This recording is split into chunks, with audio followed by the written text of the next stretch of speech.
Hi everyone, this is Yana, and I'm joining Winnie and Walter's second birthday celebration today. They have a bunch of awesome challenges on their blog to help celebrate their second birthday. Winnie and Walter is a relatively new company, but they have that unique style that is really fun and bold, I would say. Be sure to check out their blog and online store if you haven't heard about them before. Today I'm going to be creating a card with a custom background and joining Create Your Own Background Challenge. If you're not into making your own backgrounds, be sure to check out their other challenges. I think they have at least 5 or maybe even 10 different ones. I'm not sure, but be sure to check them out. There's a lot to choose from. So I'll be making a custom background using Winnie and Walter's Persuasion Script stencil and Distress inks. Here's what this stencil looks like. I really love the font here. You can't really read what it says, and that makes it perfect for any occasion. I have used the stencil many times, and I usually like to use it with a spray-on adhesive to adhere it onto my cardstock. The adhesive that I have here is from Martha Stewart. It works fantastic on things like this, but you can of course use other spray adhesive for this as well. Now, taping down the stencil like we usually do with some tape is really not going to do much because this particular stencil is very detailed and it actually needs to be adhered down completely if you want to do some ink blending or apply texture paste over it.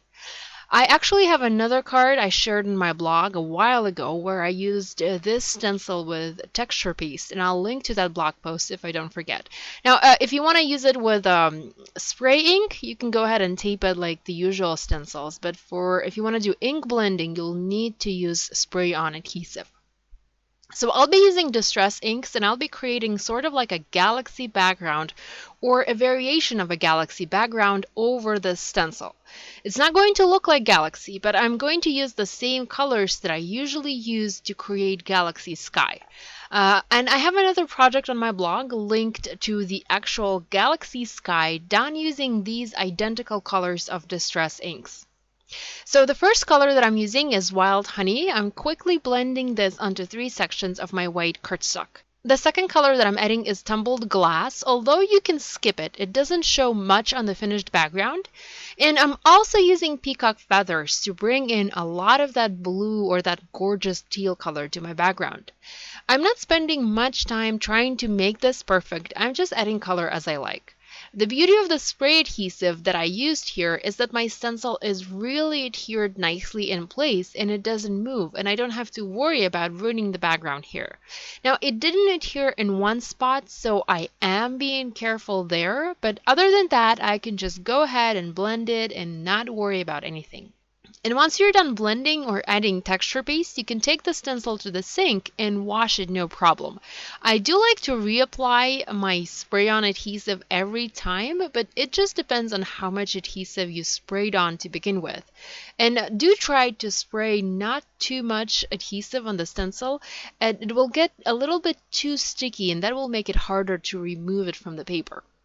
So the next color or colors that I'm adding are purples. I'm gonna add some purples here. So I'm using Seedless Preserves and Dusty Concord to really intensify and make it darker. Like I said, I'm trying to make it look like galaxy just because I really love how these colors mix and go together. But you can go with pink and yellow, or I don't know, pink and purple, or yellow and blue. The sky's the limit here. Use whatever colors you like best. So once my blending was done, I added lots and lots of drops of water to make the background more fun and more unique. First, I'm using a paintbrush to drop little droplets of water, and also later dipping my fingers into water and adding larger drops. Water starts to react with Distress inks and creates beautiful puddles and spots. It's like magic. I don't know. I'm going to use a paper napkin here and just gather any excess water from the background and add more drops to create more puddles and make this even more special. So I'm going to remove my stencil and reveal the background.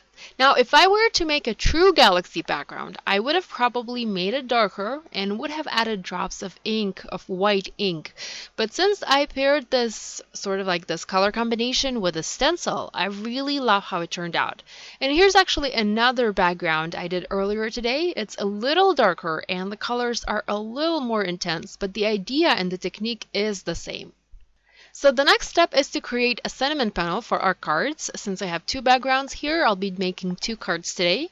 I'm using the stitched rectangle die from Simon Says Stamp and cutting a rectangle out of white cardstock. I'll be doing my stamping on this little piece here. To stamp the sentiment, I picked this gorgeous You've Got Love Mail stamp set, and I already planned my stamping, so I just need to pick the images and go ahead and stamp it. I have two colors of ink here, and I absolutely adore these, the yellow duckling from Simon Says Stamp and the ultra pink from Hero Arts. These go together like a bread and butter, and they make a perfect color combination if you ask me. So I'm going to stamp the little True Love tab in pink onto a piece of white cardstock, and I'll be cutting that out later so I can set it aside for now. Next, stamping a fun little bow in pink. It's going to sort of divide my sentiment panel in two, and I just love how adorable this little image is. Also stamping the postage lines in yellow and also the XOXO, stamping that twice and flipping the stamp upside down for the second impression.